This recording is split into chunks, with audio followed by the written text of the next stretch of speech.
میرے نبی پاک صلی اللہ تعالی علیہ وسلم رجب سے رمضان کے استقبال کی تیاری کرو. جب رجب کا مہینہ آتا تو آپ اللہم بارک لنا فی رجب و شعبان وبلغنا رمضان، یا اللہ ہمارے رجب شعبان میں برکت دے اور رمضان کا مہینہ ہمارے نصیب فرما. اللہم سلمنا لرمضان، اے اللہ ہمیں رمضان تک سلامتی کے ساتھ پہنچا دے. وسلمہ لنا، اور اسے سلامتی کے ساتھ ہم تک پہنچا دے. وتسلمہ منا، پھر ہمارے روزے اس میں قبول بھی فرما لے. اتنی جلد پہلے سے رمضان کا استقبال فرماتے. شعبان کا چاند خود دیکھنے کی کوشش فرماتے تھے، شعبان کے چاند کو خود دیکھنے کا اہتمام فرماتے تھے، اور چاند نظر آ جاتا تو روزہ رکھتے تھے. شعبان کا، یکم شعبان کا چاند نظر نہیں آتا تھا تو روزہ نہیں رکھتے تھے. چاند نظر آ جاتا تھا شعبان کا تو رمضان کے استقبال کے لیے روزہ رکھتے تھے. اور رمضان قرآن کا مہینہ ہے. شہر رمضان الذی انزل فیہ القرآن، رمضان کا مہینہ جس میں قرآن اترا. حالانکہ یہ ہونا چاہیے رمضان کا مہینہ جس میں روزہ فرض ہوا. وہ آگے کہا فمن شہد منکم الشہر فلیصم، پھر جو مہینے کو دیکھ لے پالے تو روزہ رکھے. لیکن رمضان کا تعارف کیسے ہے؟ رمضان کا مہینہ جس میں قرآن کو اتارا گیا. رمضان کا تعارف قرآن سے ہے. یہ اشارہ ہے کہ یہ مہینہ قرآن کا ہے. اس میں قرآن اترا، اس میں تورات اتری، اس میں زبور اتری، اس میں انجیل اتری، اس میں صحف ابراہیم اترے، صحف موسیٰ اترے. لہٰذا امت کو خاموش پیغام دیا ہے کہ رمضان قرآن کے ساتھ گزارو. موبائل بند کر دو، لیپ ٹاپ بند کر دو، فیس بک بند کر دو، سوشل میڈیا بند کر دو، یہ ٹاک شوز بند کر دو، 1 مہینے کے لیے ٹی وی بند کر دو، اخبار بند کر دو. بس قرآن کے ساتھ بیٹھ جاؤ. مرد یا عورت قرآن کے ساتھ تلاوت بھی کرو اور پشت مقرر کر کے ترجمہ بھی پڑھو. بھائیو بہنوں، میرا درد ہے، میرا دکھ ہے، ہم قرآن سے بہت دور ہو گئے. ہم قرآن سے بہت دور ہو گئے. ہم نے قرآن رکھ لیا ہے صرف ختم پڑھنے کے لیے، فاتحہ پڑھنے کے لیے، یا کسی کی دکان کھلتی ہے تو یاسین پڑھنے کے لیے. ہم نے قرآن فال نکالنے کے لیے، ہم نے قرآن اموات پر پڑھنے کے لیے. یہ ساری باتیں کرو، لیکن قرآن کا موضوع تو ہدایت ہے. قرآن کا موضوع تو ہدایت ہے، اور ہدایت ملتی ہے قرآن پڑھنے سے، اور صرف پڑھنے سے نہیں، سمجھنے سے کہ اللہ کیا کہہ رہا ہے. میں یوں کہتا ہوں، اگر آپ کو سارے قرآن میں کوئی تکلیف ہو رہی ہے تو پورے قرآن میں ٹوٹل 89 80 جمع 9 89 صرف 99 دفعہ میرے اللہ نے کہا ہے یا ایھا الذین آمنو، اے ایمان والو. تو اللہ کیا کہہ رہا ہے؟ مجھ سے بات کرنے لگا ہے. یا ایھا الناس، پوری دنیا سے بات.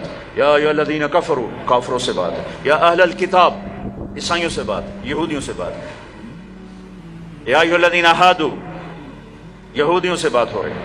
لیکن یا بنی آدم، ساری دنیا سے بات ہو رہی ہے. لیکن اب کہتے ہیں نا یا ایھا الذین آمنو. تو اس کی مثال ایسے جیسے آپ سب بیٹھے ہوئے. اب کتنے بیٹھے؟ میں کہتا ہوں بھائی نواز صاحب ذرا میری بات سنیں. میں ان کو یہاں بلا لیتا ہوں، یوں بات شروع کر دیتا ہوں. اب سب کے دل میں آئے گا کوئی خاص بات ہے، تو خاص بات ہو رہی ہے نا، خاص بات ہو رہی ہے. میرا رب قرآن کے 30 پاروں میں، میں قربان جاؤں کتنا تھوڑے ہمیں اللہ نے حکم سنا ہے، صرف 89 دفعہ اے ایمان والو، اے ایمان والو، اے ایمان والو، اے ایمان والو. اس کے بعد اللہ کیا کہتا ہے؟ اللہ کے واسطے اتنا تو پڑھ لو کہ اللہ تو کیا کی جانا ہے بس. اور اس میں ہر دفعہ نیا حکم نہیں ہے، ایک ہی حکم کئی دفعہ آیا ہے. یا ایھا الذین آمنوا اتقوا اللہ حق تقاته، یا ایھا الذین آمنوا اتقوا اللہ ولتنظر نفس ما قدمت لغد واتقوا اللہ، یا ایھا الذین آمنوا اتقوا اللہ وآمنوا برسولہ. اتقوا اللہ، اتقوا اللہ، اتقوا اللہ، تکرار کے ساتھ. تو میرے بھائی بہنوں، اتنا تو قرآن دیکھ لو کہ یا ایھا الذین آمنوا کے بعد اللہ کیا کہتا ہے، کیا کہہ رہا ہے. جس کا ترجمہ پسند ہے اس کا پڑھ کے دیکھ لو کہ میرا اللہ مجھ سے کیا کہتا ہے. اللہ کے واسطے قرآن سے دوری ختم کرو. قرآن سے اخبار پڑھنے کے لیے بھی ٹائم ہے، ٹاک شو دیکھنے کے لیے بھی ٹائم ہے، فضولیات کے لیے بھی ٹائم ہے. کرو، آدھا گھنٹہ نکال لو، آدھا گھنٹہ، 15 منٹ، 10 منٹ، چلو ایک آیت. تو میرے بھائی بہنوں، اس مہینے کو قرآن کا مہینہ بناؤ. فمن شہد منکم الشہر فلیصم، مہینہ آ گیا، روزہ رکھو. فمن کان مریضا علی سفر فعدۃ من ایام اخر، مریض ہو سفر میں ہو بعد میں رکھ لو. ایک لفظ اور ہے وَلِتُكْمِلُوا الْعِدَّةَ، اس مہینے کو مکمل کرو، پورا کرو. لیکن لفظ ہے کمال. کمال کا کیا مطلب ہوتا ہے؟ صفات میں پورا کرنا. تمام کا کیا مطلب ہوتا ہے؟ اجزاء میں پورا کرنا. روزے کو کمال تک پہنچانے کے لیے 4 چیزوں کو چھوڑنا ہوگا. 4 چیزیں اگر ہیں، نہیں ہیں تو مبارک، ہیں تو چھوڑنا ہوگا. میرے نبی نے فرمایا جو شراب پیتا ہے اس کا روزہ اوپر نہیں جاتا ہے. تو اگر کسی کو عادت ہے توبہ کرے. کہ شرابی تو تھوڑے ہیں، جو ماں باپ کا نافرمان ہے اس کا روزہ اوپر نہیں جاتا ہے، یہ بہت زیادہ ہیں. ماں باپ کی نافرمانی تو جنگل کی گھاس کی طرف پھیلی ہوئی ہے. شاید ہی کوئی خوش قسمت ماں باپ ہوں گے جن کی اولاد ان کی آنکھوں کی ٹھنڈک ہوگی، ورنہ آج کل اولاد سینے کا کانٹا بنے ہوئے ہیں اور کانٹے کی طرح چبھے ہوئے خنجر کی طرح کاٹ رہے ہیں. ماؤں کو روتے دیکھا ہے، تڑپتے دیکھا ہے. ماں باپ کو، مجھے ایک باپ کہہ رہا ہے، باپ میرے علاقے کے زمیندار فوت ہو گئے، پرانا تعلق، میرا پتر اگے چ سڑتا پہ ہوئے تو میں دعا نہ کرے سا بچ کر. ہاں میرے سامنے بیٹھ کے کہ مولانا صاحب دی ماں بھی آندی ہے جا اگے سڑدا پہ اسی تو میں نہ اکسان لا سا میرے پتر نو بچا. تو ماں باپ کی نافرمانی یہ روزے کو نہیں پورے دین کو روک دیتی ہے، پورے دین کو روک دیتی ہے. صرف روزہ نہیں ہے، پورا دین رک جاتا ہے. ایک صحابی علقمہ رضی اللہ تعالیٰ عنہ، ان کی بیگم کا پیغام آیا ہے کہ میرے خامن مر رہے ہیں، کلمہ نہیں پڑھا جا رہا. صحابی جن کے بارے میں اللہ کہتا ہے کلن وعد اللہ الحسنى، میرے محبوب تیرا ہر صحابی جنتی. وعدہ، وعدہ کیا ہے؟ وعدہ. ان کی خطائیں معاف، یہ نہیں کہ ان سے گناہ نہیں ہوئے تو ہم نے معاف کر دیا، آپ کی توفیل معاف کر دی. تو آپ دوڑے ہوئے گئے، کہا بیٹا کلمہ پڑھو. کہا جی نہیں پڑھا جا رہا، بول رہے ہیں کلمہ نہیں پڑھا جا رہا. آپ نے پوچھا ماں باپ میں کون ہے؟ کہا جی ماں. آپ نے پوچھا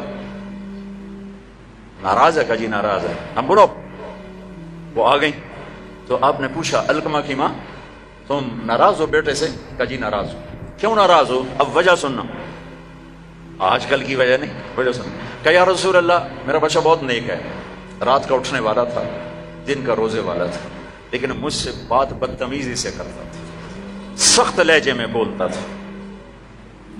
مجھے اس کا دکھ ہے، اس نے اپنی زبان سے میرا دل توڑا، زخمی کیا. اللہ اللہ. آج کی طرح نہیں کہ ماں باپ کو دھکے دیے جا رہے ہوں، گالیاں دی جا رہی ہیں، صرف اتنا کہ یہ مجھے بدتمیزی کے ساتھ مجھ سے بولتا تھا. تو آپ نے کہا معاف کرو گی؟ کہا میرا جی نہیں چاہتا. آپ نے کہا میں آگ لگا دوں اس کو، پھر سفارش کرو گی؟ کہا نہیں اتنی تو ناراض نہیں کہ آگ میں جلتا دیکھو. کہا پھر اگر تو نے اسے معاف نہ کیا تو اللہ اسے آگ میں جلا دے گا. کہا اچھا میں معاف کرتی ہوں، میں معاف کرتی ہوں. آپ نے کہا بیٹا کہو لا الہ الا اللہ. تو ان کی زبان سے نکلا لا الہ الا اللہ اور جان نکل گئی. پھر آپ نے ان کا جنازہ پڑھا اور جنازے کے بعد آپ نے اعلان فرمایا جس نے ماں باپ کو تکلیف دی اس پہ اللہ کی لعنت، فرشتوں کی لعنت، زمین آسمان کی لعنت. نہ ان کی نماز قبول ہے، نہ روزہ قبول ہے، نہ حج قبول ہے. تو روزے کو روکنے والی چیز ہے شراب، ماں باپ کی نافرمانی. لیکن ماں باپ سے بھی کہتا ہوں ایسے رویے مت اختیار کرو کہ اولاد گستاخ ہو جائے. آج کے 90% ماں باپ اپنی خطاؤں سے اولاد کو گستاخ بنا رہے ہیں. انہیں پتہ نہیں ہے کہ اولاد کو لے کے کیسے چلنا ہے. تربیت چڑھائی چڑھنے کو کہتے ہیں، رب واسے ہے تربیت. اور چڑھائی چڑھنے میں پسینے آتے ہیں، بدن ٹوٹتا ہے.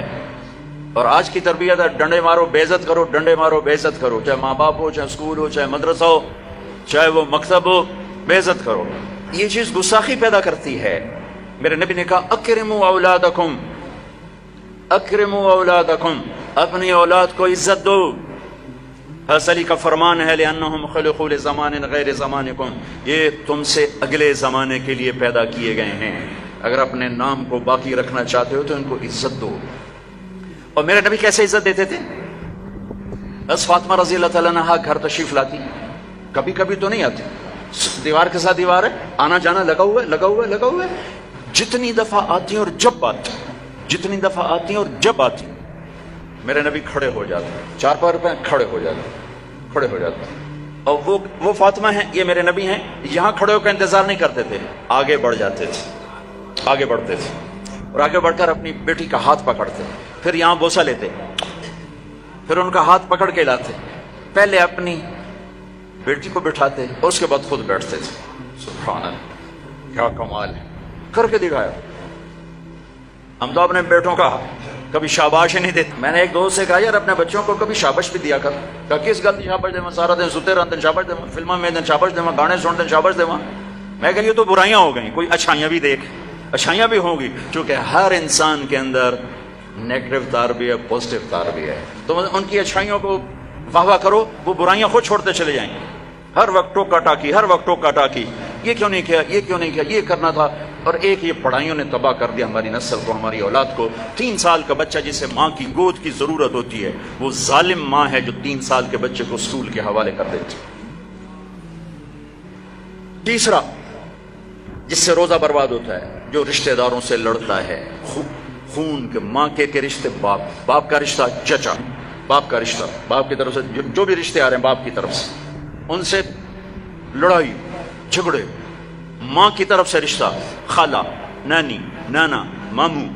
باپ کا رشتہ، پھوپھی، پھوپھا، خالہ، خالو، جو ان سے سینگ پھنساتا رہتا ہے، لڑتا رہتا ہے، اس کا روزہ بھی اٹک جاتا ہے، اوپر نہیں جاتا ہے. تو بھائی اگر کوئی ایسا لڑائی پڑائی کا چکر ہے، اس سے بھی توبہ کرو، اپنے روزے کو بچاؤ. چوتھا، جو کسی کے لیے دل میں نفرت پالتا ہے، دل میں بغض پالتا ہے، دل میں کینہ پالتا ہے، اس کا روزہ بھی اٹک جاتا ہے. اپنے دل کو بھائیوں بہنوں نفرت سے صاف کرو، بغض سے، کینہ سے صاف کرو. ماں باپ کی دعائیں لو، رشتہ داروں سے صلح کرو، اپنے روزہ بچاؤ تاکہ اللہ تقوی کا لباس دے اور اللہ کی بارگاہ میں پیشی ہو سکے. میرے محبوب صلی اللہ تعالی علیہ وسلم تو سارا سال ہی روزے رکھتے تھے، سارا سال ہی روزے رکھتے تھے. اور ہمیں اللہ نے سحری عطا فرمائی. پہلی امتوں کو سحری نہیں ملی، ہمیں اللہ تعالیٰ نے سحری عطا فرمائی. ہمیں بھی 24 گھنٹے کا روزہ ملا. افطاری کر کے آنکھ لگی، روزہ شروع ہو گیا، روزہ شروع ہو گیا جو پہلا ہوتا تھا. تو ہمارا بھی ایسے ہی ہوا. تو ایک صحابی ہیں قیس بن سرمہ، وہ آئے، مزدور تھے، افطاری کا سامان نہیں تھا، بیوی گئی سامان لینے، ان کی آنکھ لگ گئی، ان کو آنے میں دیر ہو گئی. سورج چھپ گیا، دیکھا تو سوئے پڑے. کہا ہائے ابن سرمہ مارا گیا. کیا ہوا؟ کہ روزہ شروع ہو گیا. روزہ شروع ہو گیا. تو وہ دوپہر کو بے ہوش ہو گئے. اور ایک روایت میں تھا نماز پڑھنے گیا، گر کے بے ہوش ہو گئے. اللہ کے نبی کو پتہ چلا، بہت غمگین ہوئے. تو اللہ نے قرآن اتار دیا، چل میرے محبوب تیری امت کو اجازت ہے سحری تک کھاؤ، سحری تک کھاؤ. تو اللہ نے ہمیں سحری عطا فرمائی. ہمارے نبی پاک صلی اللہ تعالی وسلم سحری کے کھانے کی تاکید فرماتے تھے کہ یہ برکت والا کھانا ہے. اللہ اس کے فرشتے سحری کھانے والوں پر برکتیں، رحمتیں نازل فرماتے ہیں. خود ہمارے نبی پاک صلی اللہ تعالی وسلم سحری کا اہتمام فرماتے تھے. آپ تو عام طور پر 2-4 کھجوریں، ایک گلاس پانی، بس آپ کی سحری ہو جاتی. اور آپ افطار بھی ایسے ہی فرماتے تھے کہ صحابی فرماتے ہیں آپ ایسے بیٹھے ہوتے، آپ کے ہاتھ میں کھجور ہوتی تھی، ایسے کھجور لے کے بیٹھے ہوتے تھے. اور ایک صحابی ٹیلے پہ چڑھا ہوتا تھا یا کسی مکان کی چھت پہ چڑھا ہوتا تھا، اور اس کو امر تھا بھائی سورج کو دیکھتے رہنا. آپ کھجور آپ کیسے ہاتھ میں ہوتی تھی. جو ہی وہ کہتا یا رسول اللہ سورج ڈوب گیا، تو آپ فوراً کھجور منہ میں لیتے تھے. پھر اس کے بعد تھوڑا تھوڑا کر کے پانی پیتے تھے. آپ نے پانی پہ افطار کیا ہے، آپ نے دودھ پہ افطار کیا ہے، آپ نے کھجور پہ افطار کیا ہے، آپ نے ستو بھی پیا ہے. اور سحری میں آپ نے روٹی بھی کھائی ہے، کھجور بھی کھائی ہے، دودھ بھی پیا ہے، زیتون کے ساتھ بھی لیا ہے، زیتون اور روٹی کے ساتھ آپ نے افطاری بھی فرمائی. افطاری کی دعوت میں بھی شرکت فرمائی ہے. سعد بن معاذ نے افطاری کی دعوت کی، صحابہ کی، آپ تشریف لے گئے. افطاری کرانا میرے نبی کی سنت، طریقہ چلا رہا ہے. سعد بن عبادہ نے افطاری کی تو آپ اس میں تشریف لے گئے، تو وہاں زیتون، جو کی تازہ روٹی اور زیتون کے ساتھ آپ نے کھانا نوش فرمایا. ایک عجب واقعہ بھی ہوا وہاں. تو وہ یہ ٹائم تو تھا نہیں کہ بھائی ٹائم ہو گیا ہے، تو وہ سورج کو دیکھتے تھے، اور جب بادل ہوتے تھے تو اندازہ کرتے تھے. تو میرے نبی کی موجودگی میں ہوا کہ سب نے خیال کیا سورج غروب ہو گیا، سب نے کھا لیا. تو ایک دم بادل ہٹے تو سورج کھڑا ہوا تھا. تو پھر سب نے اس روزے کی شوال میں جا کر قضا کی. پورے مدینے سے یہ کام ہوا کہ وہ سورج کی موجودگی میں روزہ کھول لیا. جب بادل ہٹے تو پتہ چلا سورج تو بھی کھڑا ہوا ہے. اب ہفتے کو جاتے تھے قبا، ہر ہفتے کو اشراق وہاں پڑھتے تھے. لیکن رمضان میں 17 رمضان، پتہ نہیں کیا وجہ ہے، اس میں کیا حکمت ہے، 17 رمضان آپ قبا تشریف لے جاتے تھے اور وہاں مسجد میں قیام فرماتے تھے تھوڑی دیر کے لیے، اور پھر وہاں سے آپ واپس تشریف لاتے تھے. اور آخری اشراف اعتکاف، ایک پورا مہینہ اعتکاف کیا، پھر اس کے بعد 10 دن اعتکاف کیا. اور جس رمضان کے بعد آپ اللہ کے پاس گئے اس سال آپ نے 20 دن اعتکاف کیا. 20 ایک دفعہ اعتکاف آپ نے اٹھا دیا. ایسے ہوا کہ آپ نے اعتکاف میں بیٹھے تو حضرت صفیہ رضی اللہ عنہ نے آپ سے اجازت مانگی کہ میں بھی آپ کے ساتھ بیٹھ جاؤں گا. بیٹھ جاؤ. انہوں نے بھی، آپ کے لیے خیمہ لگتا تھا، چھوٹا سا خیمہ تھا، اس میں چارپائی ہوتی تھی، اس پر بستر ہوتا تھا. اور کبھی آپ مغرب عشاء کے درمیان نہاتے بھی تھے، چونکہ گرمیوں کا رمضان پایا نا، سارا میں گرمیوں کا رمضان پایا، تو آپ اپنے اوپر پانی ڈلواتے تھے، اور کبھی یوں لیٹ جاتے اور سر آپ کا کھڑکی میں چلا جاتا، اور عائشہ رضی اللہ تعالیٰ عنہا آپ کا سر دھو کے کنگھی فرماتی، تیل لگاتی کنگھی فرماتی۔ آپ پیشاب استنجے کے لیے گھر تشریف جاتے، لیکن سحری و افطاری اعتکاف کی حالت میں آپ نے گھر نہیں کی، بلکہ مسجد میں آ کے نوش فرماتے تھے۔ تو حضرت صفیہ کی دیکھا دیکھی دو اور ازواج مطہرات نے بھی خیمے لگا لیے، تو پھر آپ نے اپنا اعتکاف موقوف کر دیا کہ وہ ایک گھر کا ماحول بن گیا، اور اعتکاف کا مقصد ہوتا ہے خلوت اور تنہائی، خلوت اور تنہائی، تاکہ اللہ سے آدمی کھل کے بات کر سکے۔ تو پھر آپ نے وہ اعتکاف شوال میں 10 دن اس کے آپ نے پورے فرمائے۔ تو آخری عشرے میں آپ اعتکاف کا آپ کا معمول تھا۔ اور ایک چیز آپ نے ہمیں دی، تراویح کی نماز، 3 دن آپ نے نماز پڑھائی، اور چوتھے دن مسجد بھر گئی، باہر بھی جگہ نہ ملی، تو آپ آئے ہی نہیں، شہری تک لوگ بیٹھے رہے۔ تو آپ شہری کے قریب آئے تو آپ نے فرمایا میں دیکھ رہا تھا تم سارے آئے ہوئے تھے، لیکن میں اس لیے نہیں آیا کہ مجھے ڈر لگا کہیں تمہارے اوپر یہ نماز فرض نہ ہو جائے، تکلیف سے بچانے کے لیے نہیں۔ تو پھر اللہ کے نبی کے دور میں صحابہ 5-5 6-6 کی ٹولیاں بنا کر قرآن سنتے تھے، اور کوئی یہاں کوئی یہاں کوئی یہاں، اور رکعت متعین نہیں تھی، کوئی 10 پڑھ رہا ہے، کوئی 8 پڑھ رہا ہے، کوئی 12 پڑھ رہا ہے، کوئی 20 پڑھ رہا ہے۔ صدیق کے دور میں بھی ایسے ہی تھا کہ سارے مختلف ایسے پڑھتے تھے۔ تو عمر رضی اللہ تعالیٰ عنہ نے اپنے دور میں پھر کہا ان سب کو میں جمع کروں گا، سب کو جمع کر کے، اور ابی بن کعب رضی اللہ تعالیٰ عنہ کو امام بنایا، اور آپ نے 20 تراویح باقاعدہ قرآن کے پورے ختم کے ساتھ اس کو آپ نے شروع فرمایا۔ اور ادھر عبداللہ بن صائب رضی اللہ تعالیٰ عنہ کو خواتین کا امام مقرر فرمایا کہ وہ ان کو تراویح پڑھائیں اور اس میں قرآن سنائیں۔ یہ جو حرم شریف میں دعا ہوتی ہے ختم قرآن کی نا، آخری رکعت میں قل اعوذ برب الناس، یہ دعا حضرت عثمان نے شروع کروائی کہ جب قرآن ختم ہو رہا تھا اور آخری 2 رکعت رہ گئیں، تو آپ نے حافظ سے کہا جب قرآن ختم کرو تو دعا کرنا۔ انہوں نے کہا جی کیا دعا کروں؟ کہ جو تیرے دل میں آیا کرنا۔ تو بھائی یہ حضرت عثمان رضی اللہ تعالیٰ عنہ کی سنت ہے کہ پھر انہوں نے یہ دعا منگوانا شروع فرمائی، اور اس وجہ سے اب تک یہ امت کا معمول چلا آ رہا ہے۔ اچھا، یہ جو ہم 2-4 تراویح کے بعد بیٹھتے ہیں اور ایک چھوٹی سی دعا پڑھتے ہیں اور پھر کھڑے ہو جاتے ہیں، یہ ترویح ہوتا ہے تھوڑی دیر آرام کرنا، ترویح تھوڑی دیر آرام کرنے کو کہتے ہیں ترویح، ٹھیک ہے؟ اور اس کی جمع تراویح۔ مکے والے کیا کرتے تھے؟ 4 تراویح پڑھنے کے بعد 1 طواف کرتے تھے، پھر 4 رکعت پڑھتے تھے، پھر 1 طواف کرتے تھے۔ انہوں نے تو ساری رات لگ جاتی ہے، ادھر جا کے سحری میں مشکل سے جا کے ان کی تراویح ختم ہوتی تھی۔ جب مدینے والوں نے دیکھا یہ تو طواف کرتے ہیں، تراویح پڑھتے ہیں، ساڑھے گول تک بیت اللہ ہے نہیں، آپا کی کریے، انہوں نے 20 کی 40 کر دی۔ وہ کبھی 40 رکعت پڑھتے تھے۔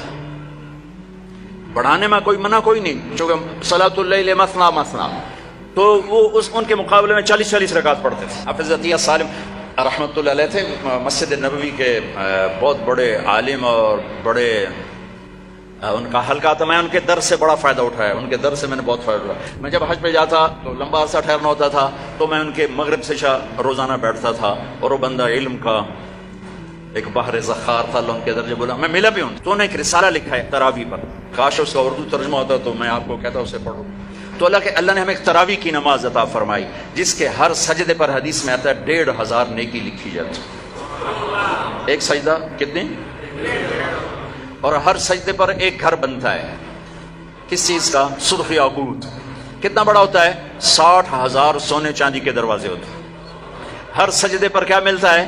ایک درخت جس کے نیچے 100 سال عربی گھوڑا دوڑ سکتا ہے۔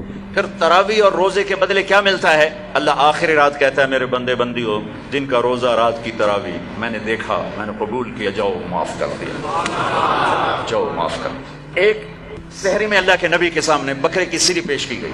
آپ کے گھر میں تو نہیں پکتی تھی، کہیں سے پک کر آئی، تو آپ کھا رہے تھے، تو حضرت علی بھی آپ کے ساتھ تھے۔ تو ارباز بن ساریہ اوپر سے آ گیا، آپ نے کہا آؤ برکت کا کھانا ہمارے ساتھ کھاؤ۔ وہ بھی بیٹھ گئے، تینوں کھا رہے ہیں۔ بلال آئے، یا رسول اللہ نماز ٹائم ختم، اور یہ کہہ کے باہر چلے گئے۔ اذان دینے سے پہلے پھر دیکھنے آئے کہ چھوڑ دیا کھانا تو اذان دو۔ آئے تو آپ ابھی کھا رہے تھے، انہوں نے کہا یا رسول اللہ واللہ لقد اصبحت، اللہ کی قسم ٹائم ختم ہو گیا، یعنی صبح ہو گئی۔ تب نے تیرا بھلا ہو جائے، ارے بلال صبح نہیں ہوئی تھی، تیری قسم کی وجہ سے اللہ نے اسے پہلے نکال دیا کہ تیری قسم جھوٹی نہ پڑ جائے، تیری قسم پر اللہ نے اسے پہلے نکال دیا۔ اور اس پر حضرت علی نے بعد میں فرمایا اگر بلال قسم نہ اٹھاتے تو جب تک میرے نبی کھاتے رہتے صبح نہیں ہونی تھی۔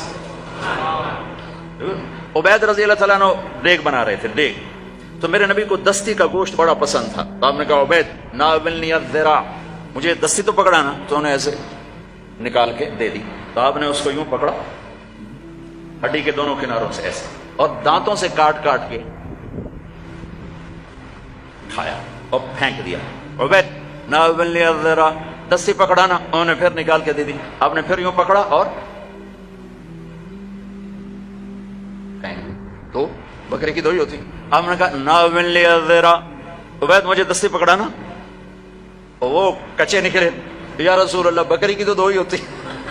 آپ نے کہا ارے عبید اگر تو ہاتھ ڈال دیتا تو جب تک میں کہتا رہتا مجھے اللہ دستیاں نکال کے کھلاتا رہتا۔ تو بھائیو، اللہ نے ہمیں بہت خوبصورت مہینہ دیا ہے، اب اس کی رحمتوں کا مہینہ ہے، جہنم کے دروازے بند ہیں، جنت کے دروازے کھلے ہوئے ہیں، اور اللہ کی معافی کے اعلان ہو رہے ہیں۔ آپس کی لڑائیاں معاف کرو، جھگڑے معاف کرو، جس سے بھی ہو، بیوی سے لڑائی ہے، بیوی کی خامد سے لڑائی ہے، ماں باپ کی بچوں سے، بچوں کی ماں باپ سے، بھائی بھائی سے، پارٹنر سے، دوست سے، اللہ کے واسطے دفن کر دو، دفن کر دو، اپنے ملک کو پاک کر دو لڑائیوں سے، فرقہ واریت سے۔ اس رمضان میں فرقہ واریت کو دفن کر دو۔ یہ آگ جو بھڑکی ہے، مجھے پتا ہے میں کہاں بجھا سکتا ہوں، لیکن میں وہ ابراہیم علیہ السلام کی آگ پہ کبوتر نے 2 چونچ پانی ڈالا تھا، بس میں وہ کبوتر بننے کی کوشش کر رہا ہوں کہ بجھے نہ بجھے میں اللہ کو کہہ تو سکوں گا یا اللہ میں نے تو پانی ڈالنے کی کوشش کی تھی، لیکن بھڑکانے والے زیادہ ہیں، بجھانے والے تھوڑے ہیں۔ لیکن تم تو نہ بھڑکو، ایسی باتیں مت سنو جو تمہیں فرقوں میں بانٹ دیں، جو تمہیں کسی دوسرے مسلمان فرقے کے بارے میں نفرت سے بھر دیں، کفر سے بھر دیں۔ ارے بھائیو، کسی کو کافر کہنا آسان کام نہیں ہوتا ہے، آسان کام نہیں ہوتا ہے۔ اللہ کے واسطے وقت کی رفتار دیکھو، افق کا رنگ دیکھو، آسمان کے تیور دیکھو، زمین کی گردش دیکھو، اتنے زمین بھی تیور بدل رہی ہے، فلک بھی آنکھیں دکھا رہا ہے، اس کے باوجود اس قدر نفرت دین کے نام پر، کفر کافر، کفر کافر۔ کون جائے گا جنت؟ کس کے لیے جنت ہے؟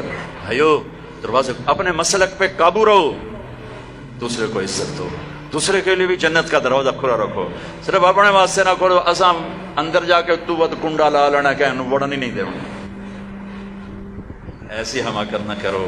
میرے نبی کی امت بہت بڑی امت ہے، اور میرا رب بڑا کریم رب ہے۔ اس رمضان کے مہینے کو محبت کا رمضان بناؤ، درگزر کا رمضان بناؤ، راتوں کو تراویح پڑھو، دن میں روزہ رکھو، انشاءاللہ سارے گناہ معاف ہوں گے۔ اور مہینے کے آخر میں ہے مالدار آدمی کے اوپر کہ وہ روزے کی زکوٰۃ ادا کرے، روزے کی زکوٰۃ ادا کرے، جو کشمش کے حساب سے 2000 کے قریب بنتی ہے، کھجور کے حساب سے کوئی 800-900، میں سے اندازاً کہہ رہا ہوں، اور گندم کے حساب سے تو اخبار میں پڑھا تھا 100 روپے بنتی ہے۔